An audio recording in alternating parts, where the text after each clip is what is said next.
25일 임신일. 아침에 가랑비 내리더니 낮에 개다. 각 방과 역관들이 모든 노둔한 곳에서 이곳저곳 옷과 이불들을 내어 말린다. 간밤 비에 젖었기 때문이다. 쇠마 마부 중에 술을 갖고 온 자가 있어서 대종 선천의 종으로 어이 변주부의 마두이다. 이 한 병을 사서 바치기에 서로 이끌고 시냇가에서 잔을 기울인다. 강을 건넌 뒤로 우리 술은 아주 단념하다가 이제 갑자기 이 술을 얻어 마시게 되니 술맛이 몹시 좋을 뿐더러 한가히 시냇가에 앉아 마시는 그 멋이란 이루 말할 수 없었다. 마두들이 서로 다투어 낚시질을 하기에 나도 취한 김에 낚싯줄 하나를 빌려 던지자 곧 조그만 고기 2마리가 걸리니 아마 이 시냇고기는 낚시에 단련되지 못한 까닭이리라. 박물이 미처 되어오지 못하였으므로 또 구련성에서 노숙하다. 26일 개유일. 아침에 안개가 끼었다가 늦게야 개다. 구련성을 떠나 30리를 가서 금석산 밑에 이르러 점심을 먹고 다시 30리를 가서 총수에서 노숙하다. 날이 새자 아침 새벽 일찍 안개를 헤치고 길을 떠났다. 상판사의 마두 등용이 쇠마 구종들과 함께 강세작의 옛일을 이야기한다. 안개 속으로 어슴푸레 보이는 금석산을 가리키며 저기가 형주 사람 강세작이 숨었던 곳이오 하고 말한다. 그 이야기가 퍽 재미있어 들을 만하다. 대략 그들의 이야기에 의하면 이러하다. 세작의 조부 이미 양호를 따라 우리나라를 구원하다가 평산 싸움에 죽고 그 아버지 국태는 청주 통판을 지내다가 만력 정사년에 죄를 지어 요양으로 귀양 오게 되었다. 그때 세작의 나이는 18이었는데 아버지를 따라 요양에 와 있었다. 그 이듬해 청이 무순을 함락하자 유격장군 이영방이 항복하고 말았다. 경략 양호가 여러 장수를 나눠서 파견할 때 총병 두송은 개원으로 왕상건은 무순으로 이 여백은 청하로 각각 나오고 도독 유정은 모령으로 나왔다. 이때 국태부자는 유정의 진중에 있었는데 청의 복병이 산 골짜기에서 몰려 나오자 명의 군사 앞뒤가 연락되지 못하여 유정은 스스로 불에 타 죽고 국태도 화살을 맞은 채 쓰러졌다. 세작이 해 저문 뒤에 아버지의 시신을 찾아 산골에 묻고 돌을 모아 표를 했다. 이때 조선의 도원수 강홍립과 부원수 김경선은 산 위에 진을 쳤고 조선의 좌우 영장은 산 밑에 진을 쳤었다. 이때 세작이 원수의 진에 투신했다. 그 이튿날 청병이 조선의 좌영을 쳐서 한 사람도 남기지 않으니 산 위에 있던 군사들이 이를 바라보고 어찌할 바를 모르고 허둥댔다. 그러자 홍립은 싸우지도 않고 항복했다. 청병이 홍립의 군사를 두어 겹이나 에워싸고 도망쳐온 명병을 샅샅이 뒤져내어 모조리 목을 베어 죽였다. 세작도 역시 청병에게 붙들려서 묶인 채 바위 아래 있었는데 어쩐 일인지 그를 맡은 자가 잊어버리고 가버렸다. 그러자 세작이 조선 군사에게 눈짓하여 묶인 것을 풀어달라고 애걸했으나 그들은 누구 할 것 없이 서로 기웃기웃 보기만 하고 손 하나도 까딱하는 이가 없었다. 세작이 할 수 없어 스스로 등을 돌모서리에 부비적거려 줄을 끊고 죽은 조선 군사의 옷을 바꾸어 입고 조선 군대 가운데 들어가 죽음을 면했다. 이에 요양으로 돌아갔더니 웅정필이 요양을 지키면서 세작을 불러서 아버지의 원수를 갚으라고 하였다. 이 해에 청이 잇따라 개원과 철령을 함락하니 정필이 갈리고 설구경이 대신 요양을 지키게 되자 세작이 곧 설의 군중에 머물러 있었더니 심양마저 함락되매 세작이 낮에는 숨고 밤에 걸어서 봉황성에다 광령 사람 유광한과 함께 요양의 폐정병을 소집하여 거기를 지켰다. 그러나 얼마 아니 되어 광한은 전사하고 세작도 10여 군데 상처를 입었다. 스스로 생각하기를 고향길이 이미 끊어졌으니 차라리 동쪽 나라 조선으로 나가서 저 치발 좌임의 되놈을 면하는 것이 낫겠다 생각하고 드디어 싸움터를 탈출하여 금석산 속에 숨었다. 먹을 것이 없어서 양구를 불에 구워 나뭇잎에 싸서 먹고 두어 달 동안 목숨을 부지하였다. 이에 압록강을 건너 관서의 여러 고을을 두루 돌아다니다가 마침내 회령까지 굴러 들어가서 조선 여자에게 장가들어 아들 둘을 낳고 나이 80이 넘어서 죽었다. 그 자손이 퍼져서 100여 명이나 되었으나 오히려 한 집에서 살림하고 있다. 등룡은 가산 사람인데 14살부터 북경에 드나들어 이번이면 30여 차례에 이른다. 화어에 가장 능통하여 일행의 모든 일에 등룡이 아니면 그 책임있게 해낼 자가 없다. 그는 이미 가산과 용천, 철산 등 부의 중군을 지내고 풍계가 가선에까지 이르렀다.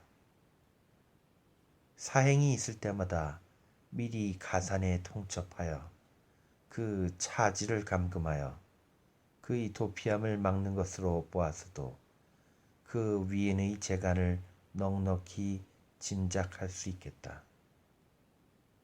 세작이 처음 나왔을 때 등룡의 집에 묵고 등룡의 조부와 친하여 서로 중국말과 조선말을 배웠으며 등룡이 화어를 그토록 잘함도 그의 가전의 학문이라 한다.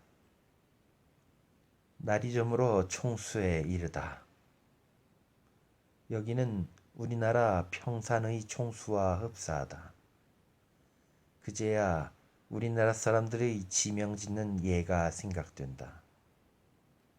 이로 미루어서 평산의 총수도 이곳과 유사하다 해서 이름을 지은 것이나 아닐까. 27일 갑술일. 아침에 안개가 끼었다가 늦게야 거쳤다. 아침 일찍 길을 떠났다. 길에서 되놈 5, 6명을 만났는데 모두 조그만 당나귀를 탔고 벙거지나 옷이 남루하며 얼굴은 지친 듯 파리하다. 이들은 모두 봉황성의 갑군으로 에랄하에 수자리 살려가는데 대부분 품삯을 받고 팔려가는 자들이라 한다. 이 일을 보니 우리나라는 염려할 것 없으나 중국의 변비는 너무나 허술하다고 느껴졌다. 마두와 쇠마, 구종들이 나귀에서 내리라고 호통치니 앞에 가던 둘은 곧 내려서 한쪽으로 비켜서 가는데 뒤에 가는 셋은 내리기를 거부한다. 마두들이 일제히 소리를 높여 꾸짖으니 그들은 눈을 부릅뜨고 똑바로 쳐다보면서 당신네 성전이 우리에게 무슨 상관이 있어? 한다. 마두가 바짝 달려들어 그 채찍을 빼앗아 그 맨 종아리를 후려 갈기면서 꾸짖는다. 우리 성전께서 받들고 온 것이 어떤 물건이며 싸갖고 오는 것이 어떤 문서인 줄 아느냐? 저 노란 깃발에 만세야 어전상용이라 써있지 않느냐? 너희 놈들이 눈깔이 성하다면 황제께서 친히 쓰실 박물인 줄 모른단 말이냐? 하니 그제야 그들은 곧 나귀에서 내려 땅에 엎드려서 그저 죽을 죄를 지었소이다 한다. 그중 한 녀석이 일어나더니 자문을 지닌 마두의 허리를 껴안고 얼굴에 웃음을 가득 띤 채 영감, 제발 참아 주십시오. 쇳내들의 죄는 죽어야 하옵니다. 한다. 마두들이 모두 껄껄 웃으면서 너희들은 머리를 죄하려 사죄하렸다. 하니 그들이 진흙바닥에 꿇어 엎드려 머리가 땅에 닿도록 조아리니 이마가 죄다 진흙투성이가 되었다. 일행이 모두 크게 웃고 빨리 물러가라 호통한다. 나는 다 보고 나서 내 듣기에 너희들이 중국에 들어갈 때마다 여러 가지로 요단을 일으킨다더니 이제 내 눈으로 보건대 과연 앞서 들은 바와 틀림없구나. 아까 한 일은 대체 부질없는 짓이니 이 다멜랑 아예 장난으로 요단을 일으키지 말려무나. 하니 모두들 이렇게라도 아니하면 먼 길 허구한 나를 무엇으로 심심풀이를 합니까? 한다. 멀리 봉황산을 바라보니 전체가 돌로 깎아 세운 듯 평지에 우뚝 솟아서 마치 손바닥 위에 손가락을 세운 듯하며 연꽃 봉우리가 반쯤 피어난 듯도 하고 하늘가에 뭉게뭉게 떠도는 여름 구름의 기이한 자태와도 같아서 뭐라 형용키는 어려우나 다만 맑고 윤택한 기운이 모자라는 것이 흠이다. 내가 일찍이 우리 서울의 도봉과 삼각산이 금강산보다 낫다고 한 일이 있다. 왜냐하면 금강산은 그 동부를 엿보면 이른바 12,000봉이 그 어느 것이나 기이하고 높고 웅장하고 깊지 않음이 없어서 짐승이 끄는 듯 새가 날아가는 듯 신선이 공중에 솟는 듯 부처가 도사리고 앉은 듯 음산하고 그윽함이 마치 귀신의 굴 속에 들어간 것 같다. 내 일찍 신원발과 함께 단발령에 올라가 금강산을 바라본 일이 있다. 때마침 가없이 파란 가을 하늘에 석양이 비꼈으나 다만 창공에 닿을 듯한 빼어난 빛과 제 몸에서 우러난 윤기와 자태가 없음을 느낀 나는 미상불 금강산을 위해서 한번 긴 탄식을 하지 않을 수 없었다. 그 뒤에 배를 타고 상류에서 저 내려오면서 두미강 어귀에서 서쪽의 한양을 바라보니 삼각산의 모든 봉우리가 깎은 듯 파랗게 하늘에 솟구쳤다. 엷은 내와 짙은 구름 속에 밝고 곱고 아리따운 자태가 드러나고 또 일찍이 남한산성의 남문에 앉아서 북으로 한양을 바라보니 마치 물 위의 꽃, 거울 속의 달과 같았다. 어떤 이는 말하기를 초목의 윤기나는 기운이 공중에 어림은 왕기라고 하였으니 왕기는 곧 왕기인즉 이는 우리 서울은 실로 억만년을 누릴 용이 서리고 범이 걸터앉은 형세였으니 그 신령스럽고 밝은 기운이야말로 당연히 범상한 산세와는 다를 수밖에 없다. 이제 이 봉황산 형세의 기이하고 뾰족하고 높고 빼어남이 비록 도봉 삼각보다 지나침이 있건만은 이런 빛깔은 한양의 모든 산에 미치지 못할 것이다. 넓은 들판이 질펀한데 비록 개간은 안 되었지만은 가는 곳마다 나무 찍어낸 조각들이 흩어져 있고 소 발자국과 수레바퀴 자리가 풀섭에 섞여 있는 것으로 보아 이미 책문이 여기서 가깝고 또 살고 있는 백성들이 무시로 이곳에 드나들고 있음을 알 수 있겠다.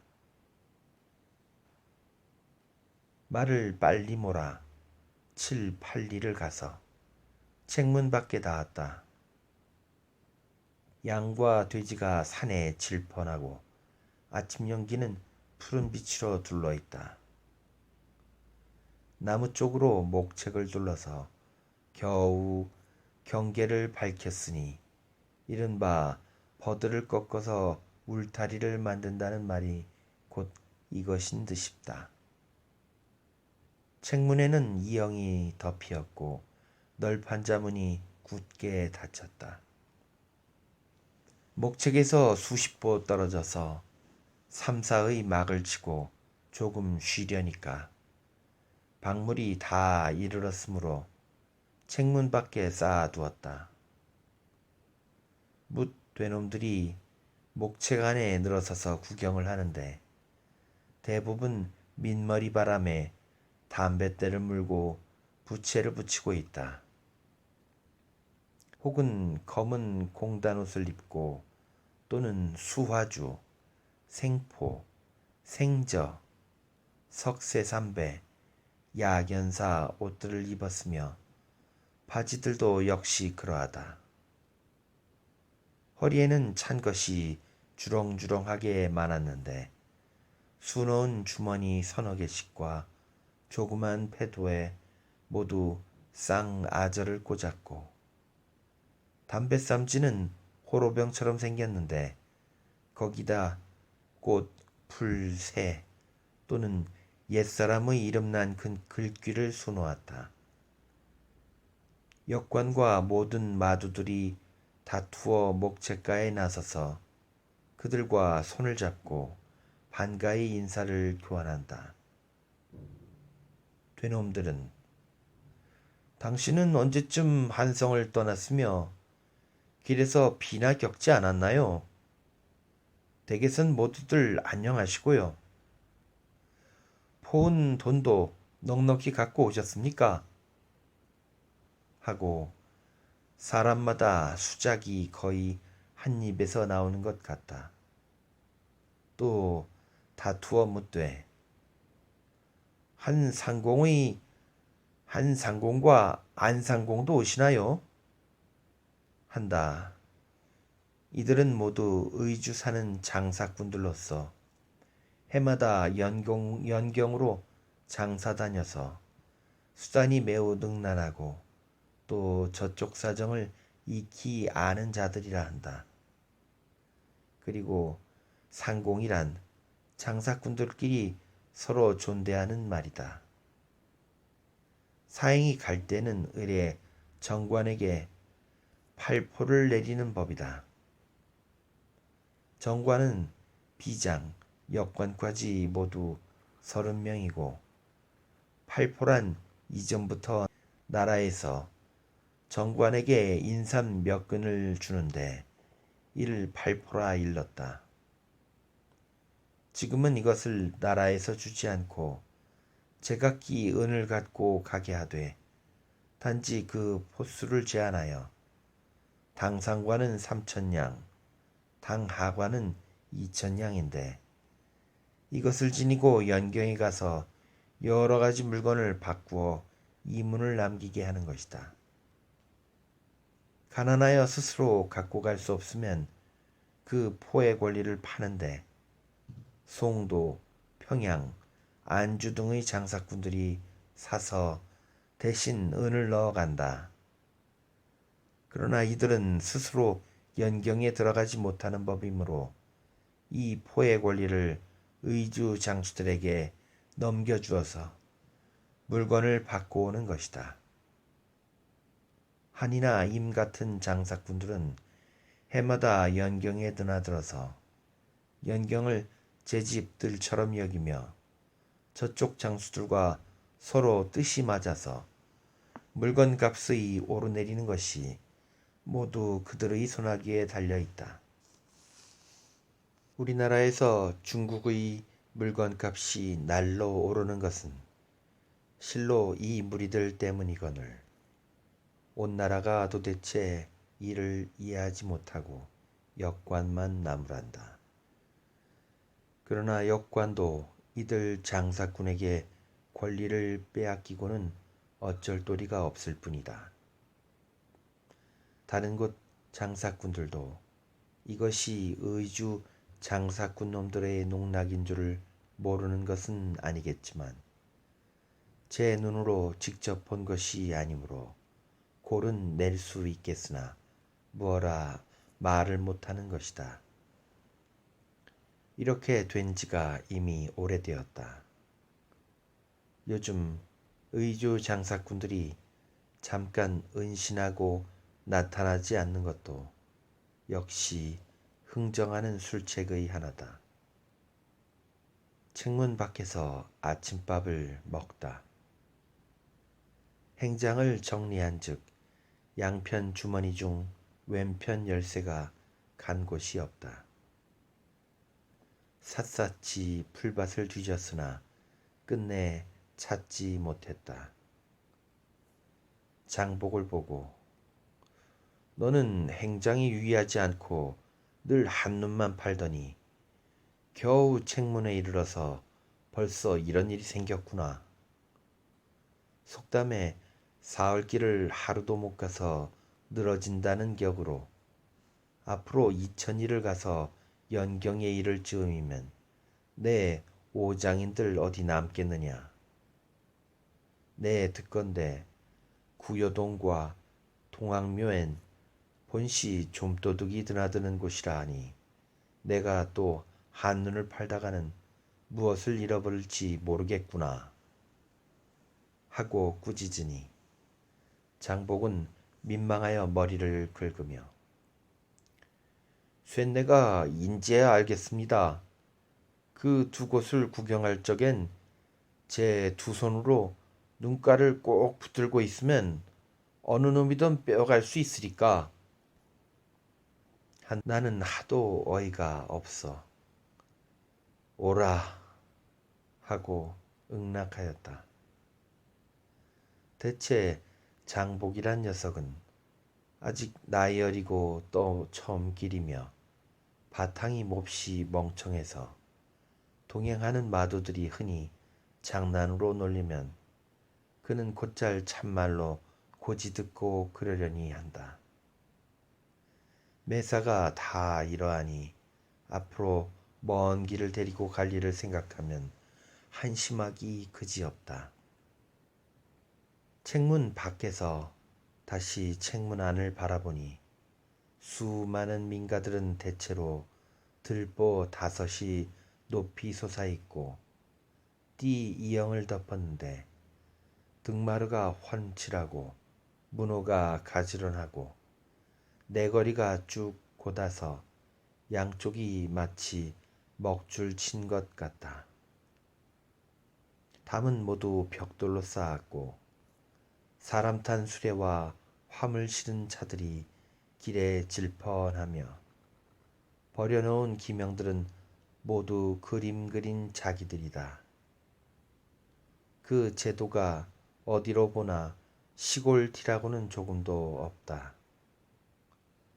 앞서 나의 벗 홍덕보가 그 규모는 크되 그 신법은 세밀하다 하고 충고하더니 이 책문은 중국의 동쪽 변두리매매도 오히려 이러하거늘 앞으로 더욱 번화할 것을 생각하니 갑자기 한풀 꺾여서 여기서 그만 발길을 돌릴까 보다 하는 생각에 온몸이 화끈해진다. 그럴 순간에 나는 깊이 반성하되 이는 하나의 시기하는 마음이다. 내 본시 성미가 단박하여 남을 부러워하거나 시기하거나 하는 마음은 조금도 없던 것이 이제 한번 다른 나라에 발을 들여놓자 아직 그 만분의 일도 보지 못하고 벌써 이런 망령된 마음이 일어남은 어인까닭일까. 이는 곧 견문이 좁은 탓이리라. 만일 열애의 밝은 눈으로 시방 세계를 두루 살핀다면 어느 것이나 평등하지 않은 것이 없을 것이니 모든 것이 평등하면 저절로 시기와 부러움은 없어질 것이다. 하고 장복을 돌아보며 내가 만일 중국에서 태어났다면 어떻겠느냐 하고 물으니 그는 중국은 되놈의 나라였기 쉔내는 실사와요 하고 대답한다. 때마침 한 소경이 어깨에 비단 주머니를 걸고 손으로 월금을 뜯으면서 지나간다. 나는 크게 깨달아. 저야말로 평등의 눈을 가진 이가 아니겠느냐 하였다. 조금 뒤에 책문이 활짝 열린다. 봉송 장군과 책문 어사가 방금 와서 전방에 앉아있다 한다. 여러 되놈들이 책문이 메이게 나오며 다투어 박물과 사복의 무게를 가늠해 본다. 대체 이곳에 이르러서는 의례 되놈의 수레를 세내어서 짐을 운반하기 마련이다. 그들은 사신이 앉은 곳에 와 보고는 담뱃대를 물고 힐끔힐끔 쳐다보면서 손가락으로 가리키면서 저희들끼리 저희가 왕자인가? 하고 중얼거린다. 왕자란 종반으로서 정사가 된 이를 이름이다. 그 중에서 잘 아는 자가 아니야. 저 머리가 희끗희끗한 이가 부마어른인데 지난해에도 왔더니야. 하고 부사를 가리키면서 저 수염 좋고 쌍학문이 놓인 관복을 입은 이가 얼대인이지. 하고 서장관을 보고는 산대인인데 모두 한림 출신이요. 한다. 얼은 2요. 산은 3이요. 한림 출신이란 문관을 이릅니다. 때마침 시냇가에서 왁자지껄하며 무엇을 다투는 소리가 나는데 말소리가 새에 쥐저기는 듯하여 한마디도 알아들을 수가 없다. 급히 가보니 등용이 방금 못된 놈들과 더불어 예물이 많고 적음을 다투고 있다. 대체 예단을 나눠줄 때면 반드시 전례를 쫓아 하는 것임에도 불구하고 저 봉황성의 교활한 청인들이 반드시 명목을 덧붙여서 그 가지수를 채워주기를 강요한다. 이에 대한 처리의 잘하고 잘못함은 전혀 상판사의 마두에게 달린 것이다. 만일 그가 이래 서투른 풋내기라든지 또는 중국말이 시원찮다든지 하면 그 자들과 시비를 따지지 못하고 달라는 그대로 줄 수밖에 없다. 올해 이렇게 하면 내년에는 벌써 전례가 되기 때문에 기어코 아귀다툼을 하여야 하는 것이다. 사신들은 이 묘리를 모르고 다만 책문에 들어가기만 급하여 반드시 역관을 재촉하고 역관은 또 그 마두를 재촉하여 그 패단이 유래가 오랜 것이다. 상삼이 방금 예단을 나눠주려 한다. 되놈 100여 명이 삥 둘러섰다. 그중 한 청인이 갑자기 커다란 소리로 상삼을 욕한다. 등용이 수염을 쓱 쓰다듬고 눈을 부릅뜬 채 내달아서 그 안가슴을 움켜잡고 주먹을 휘두르며 때리려는 신용을 하며 묻 청인들을 둘러보고 이 뻔뻔스럽고 무례한 놈 보아.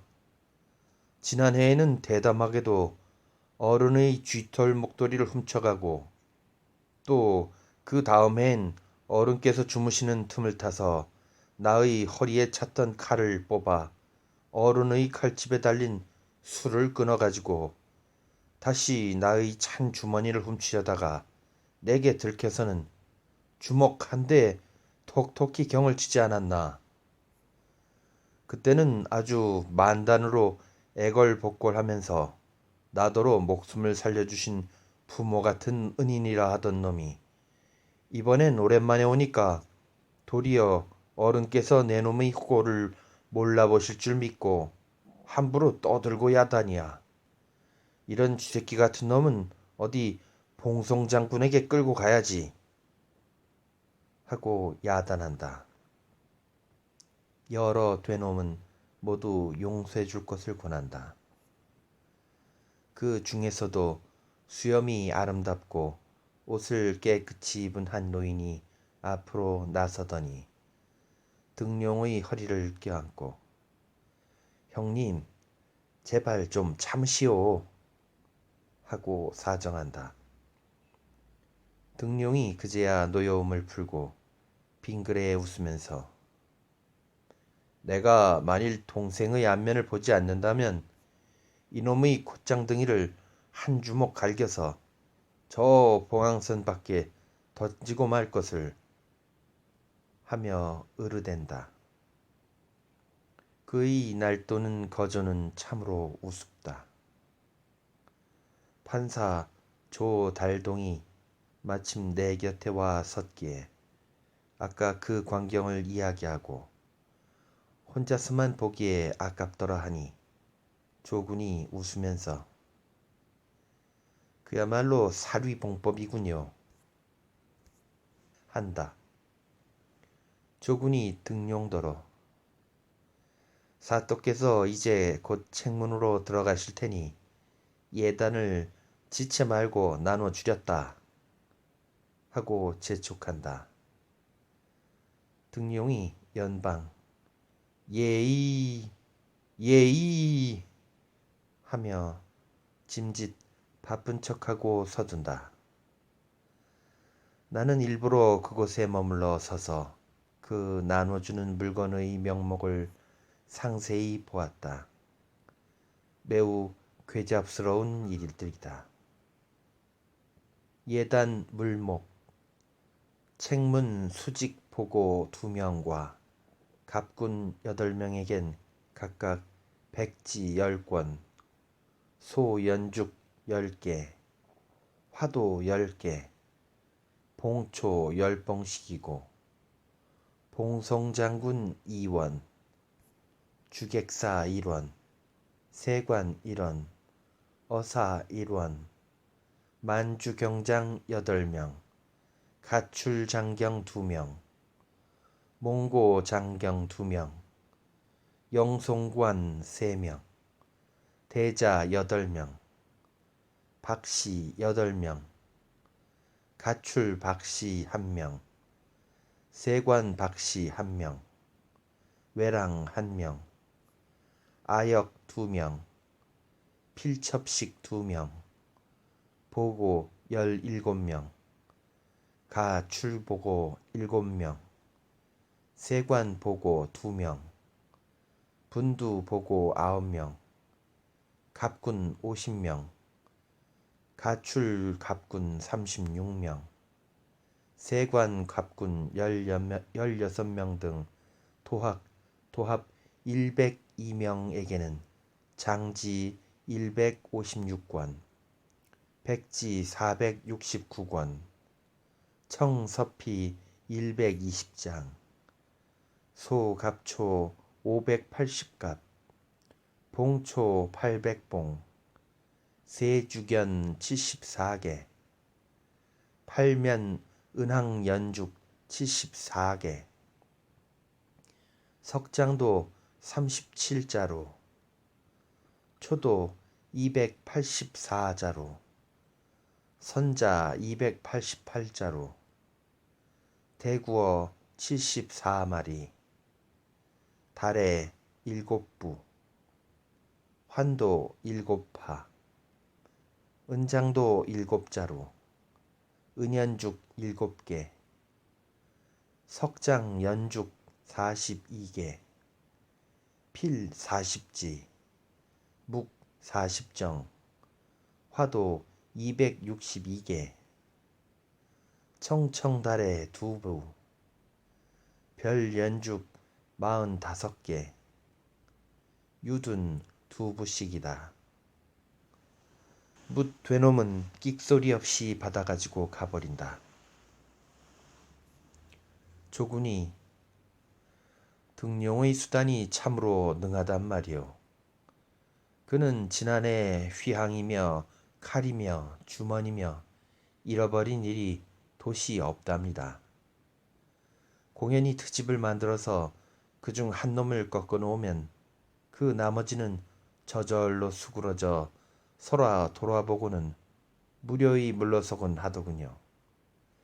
만일 그렇게 하지 않았던들 사흘이 가도 끝이 나지 않아 좀처럼 책문 안으로 들어갈 가망이 없으리이다. 한다. 이윽고 굴레가 와 엎드려 문상원사와 봉송장군이 수세청에 나와 계십니다. 하고 아랜다. 이에 삼사가 차례로 책문으로 들어간다. 장계는 전례대로 의주 의창군에게 붙이고 돌아온다. 한번 이 문을 들어서면 중국 땅이다. 고국의 소식은 이로부터 끊어지는 것이다. 섭섭한 마음에 동쪽 하늘을 바라보면서 섰다가 이윽고 몸을 돌려 천천히 책문 안으로 향했다. 길 오른편에 초청 3칸이 있어서 어사 장군으로부터 아역에 이르기까지 반열을 나누어 의자에 걸터앉고 수역 이하는 그 앞에 팔짱을 낀 채 서 있었다. 사신이 이에 이르면 마두가 하인을 호통하며 가마를 머무르고 잠시 말을 쉬어 마치 행차를 중지하려는 듯하다가 이내 재빨리 달려서 그곳을 지나가 버린다. 부사, 서장관도 이같이 하여 마치 서로 구원하는 듯한 모양이 하도 우스꽝스러워 허리를 잡을 지경이다. 비장, 역관들은 모두 말에서 내려 걸어 지나가는데 다만 변 계함만이 말 탄 채 그냥 지나간다.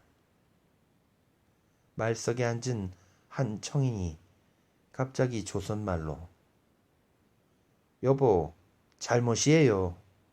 어른들 몇 분이 여기 앉아 계신데 외국의 수행원이 어찌 이렇게 당돌하단 말이오. 사신께 빨리 고해서 본기를 침이 마땅하지 하고 고함친다. 그 소리는 비록 거세고 크나 혀가 굳고 목이 꺽꺽하여 마치 어린아이의 어리광 부리듯 하며 주정꾼이 노닥거리는 것 같다. 이건 곧 호행통관 쌍님이라 한다. 수역이 얼른 대답하여 이는 우리나라 태의관 어의인데 처음 길이라 실정을 몰라서 그랬으며 태의관은 국명을 받져와 정사를 보호하는 직분이므로 정사께서도 마음대로는 할 수 없는 처지예요. 여러 어른께서는 위로 황제께서 우리나라를 사랑하시는 마음을 체득하시와 깊이 따지지 마시면 더욱 대국의 너그러운 도량을 잘들 인식하겠습니다. 하매 그들은 모두 머리를 끄덕이고 빙그레 웃으면서 그렇소? 그래 한다. 다만 쌍님은 눈을 부라리고 소리 지르는 것이 사나워서 노염이 아직 덜 풀린 모양이다. 수역이 나를 보고 그만 가자고 눈짓한다. 길에서 변군을 만났다. 변군이 큰 욕을 보았어 한다. 나는 볼기 둔자를 잘 생각해봐 하고 한바탕 웃었다. 이에 그와 나란히 가면서 구경하는데 가끔 감탄의 소리가 저절로 나왔다. 책문 안의 인간은 30호에 지나지 않으나 모두 웅장하고 깊고 높고 통창하다. 짙은 버들그늘 속에 푸른 주기가 공중에 솟은 채 나부낀다. 변군과 함께 들어가니 웬걸 조선 사람들이 그 속에 그득하다. 맨 종아리며 떼낀 살적에 걸상을 가로타고 앉아 떠들던 그들은 우리를 보고 모두 피하여서 밖으로 빠져버린다. 주인이 성을 내어서 변군을 가리키면서 눈치성 없는 저 관인이 나무 영업을 방해하는군 하고 투덜거린다. 태종이 주인의 등을 두드리며 형님 잔소리할 것 없어. 두 어른은 한두 잠만 자시면 곧 나가실 텐데 그 망나니들이 어찌 제멋대로 걸상을 타고 앉았을 수 있겠소. 잠시 피한 것이니 곧 돌아와서 이미 먹었으면 술값을 치를 것이고 아직 덜 먹었으면 흉금을 터놓고 즐거이 마실 테니 형님은 마음 놓고 우선 넉량 술이나 부으시오. 한즉 주인은 그제야 웃는 얼굴로 동생 지난해도 보지 않았소. 이 망나니들이 야로하는 바람에 모두 먹기만 하고는 뿔뿔이 연기처럼 사라져버리니 술값을 어디가 받겠소? 한다. 태종은 다시금 형님 염려 마오. 이 어른들이 자시고 곧 일어나시면 다 그들을 이리로 몰고 와서 술을 사게 할 테니. 한즉 주인은 그러시오. 두 분이 함께 넉냥으로 하실까? 각기 넉냥으로 하실까? 한다. 대종은 따로따로 넉냥씩 부으시오.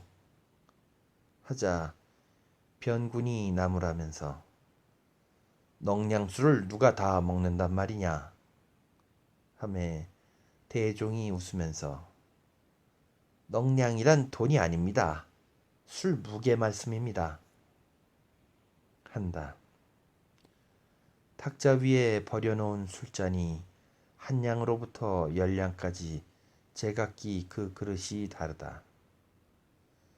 모두 노쇠와 주석으로 만들어서 빛깔을 내어 은과 같다. 넉냥술을 청하면 넉냥들이 잔으로 부어준다. 술을 사는 이는 그 많고 적음을 계교할 필요가 없다. 대체 그 간편함이 이와 같다. 술은 모두 백소로인데 맛이 그리 좋지 못하고 취하자마자 금방 깬다.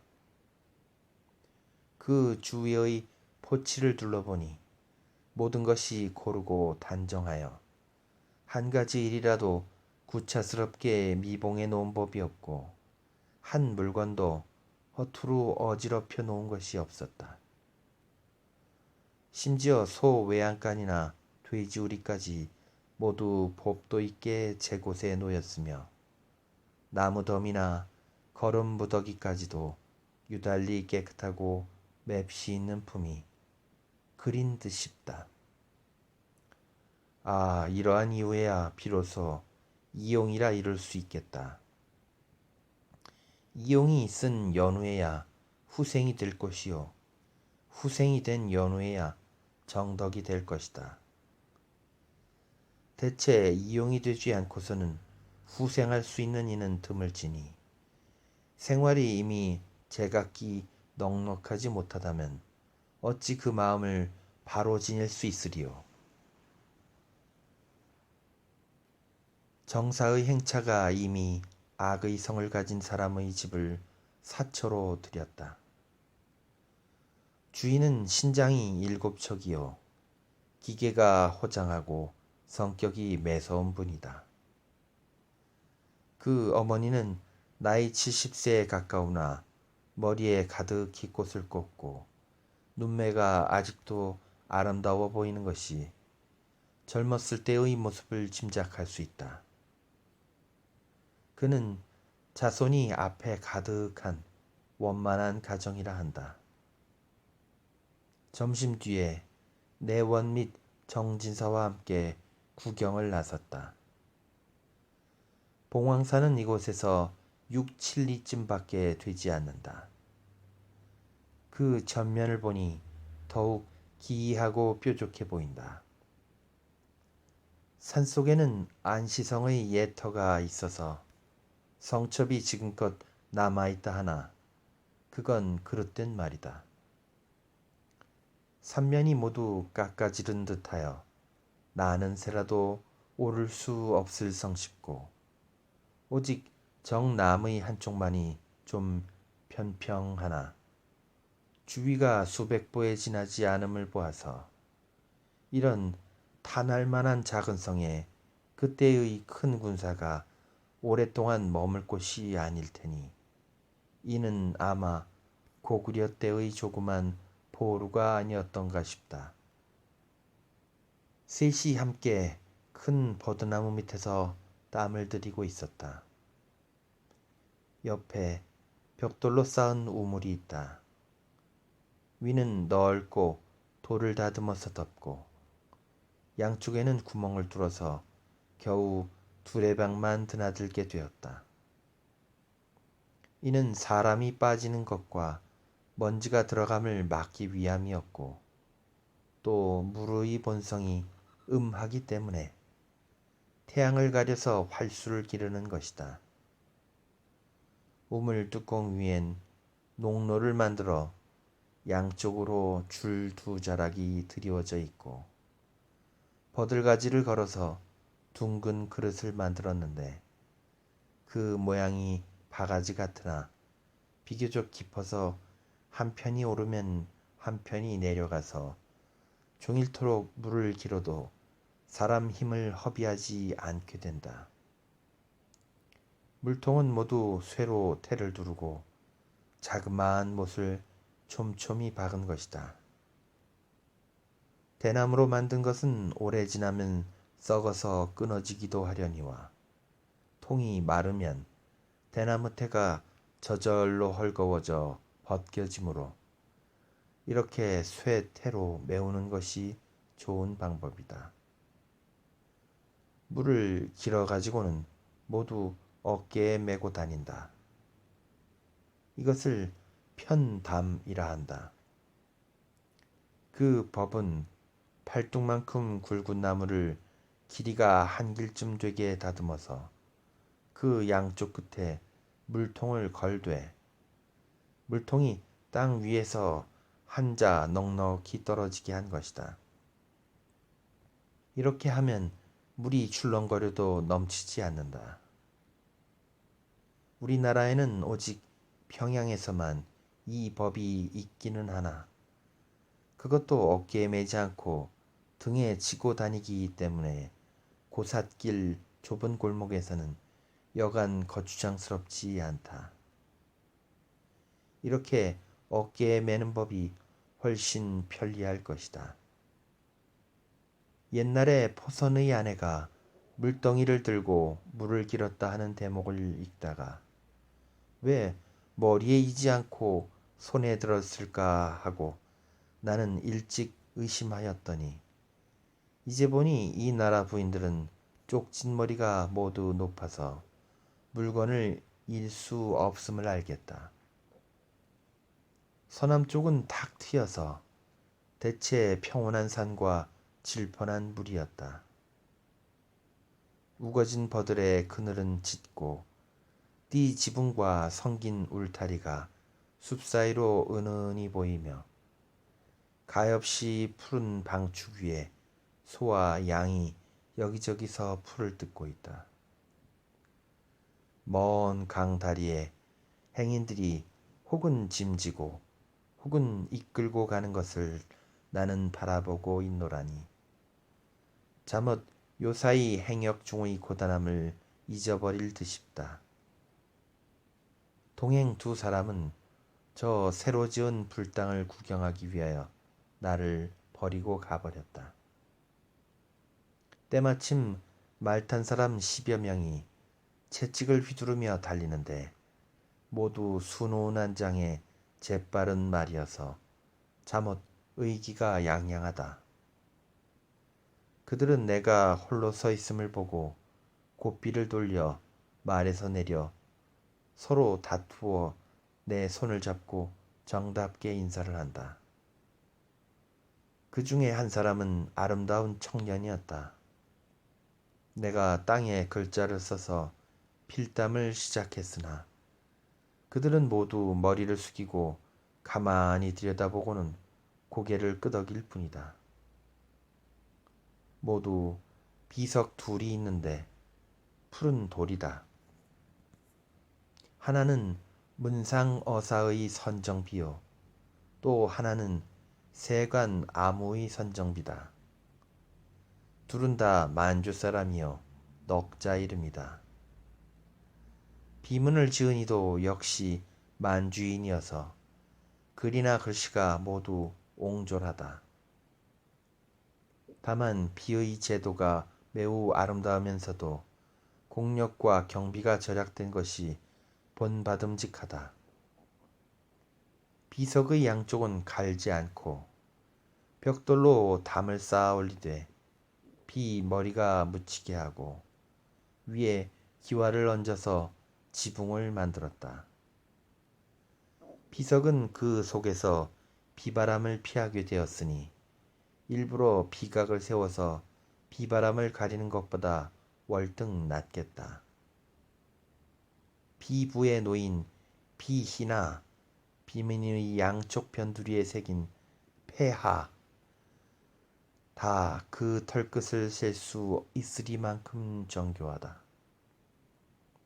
이는 한갓 궁벽한 시골 백성들이 세운 것에 지나지 않지만 그 정미로움과 아담스러운 품이 이루 말할 수 없다. 저녁 때가 될수록 더위가 한결 더 기승을 부린다. 급히 사관으로 돌아와서 북쪽 들창을 높이 떠 괴고 옷을 벗고 누웠다. 뒤뜰이 꽤 넓은데 파 1항과 마늘 두둑이 금을 그은 듯 곧고 방정하다. 오이, 덕, 박, 덩굴을 올린 시렁이 착잡하게 뜰을 덮고 울타리가에 붉고 흰 촉규화와 옥잠화가 방금 한창으로 피었고 처마 끝엔 석류 몇 분, 수구 한 분, 추해당 2분이 심어져 있다. 주인 아꾼의 아내가 손에 대바구니를 들고 나와서 차례로 꽃을 딴다. 아마 저녁 화장에 쓰기 위해서이리라. 장대가 술 한 그릇과 초란 한 쟁반을 가지고 와 드리면서 어딜 가셨습니까? 저는 기다리느라고 죽을 뻔했습니다. 한다.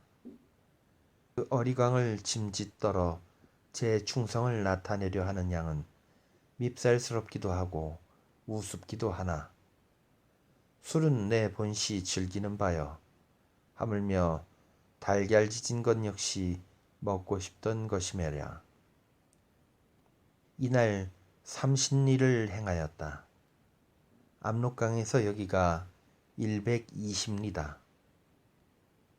여기를 우리나라 사람들은 책문이라 하고 이곳 사람들은 가자문이라 하며 중국 사람들은 변문이라고 한다.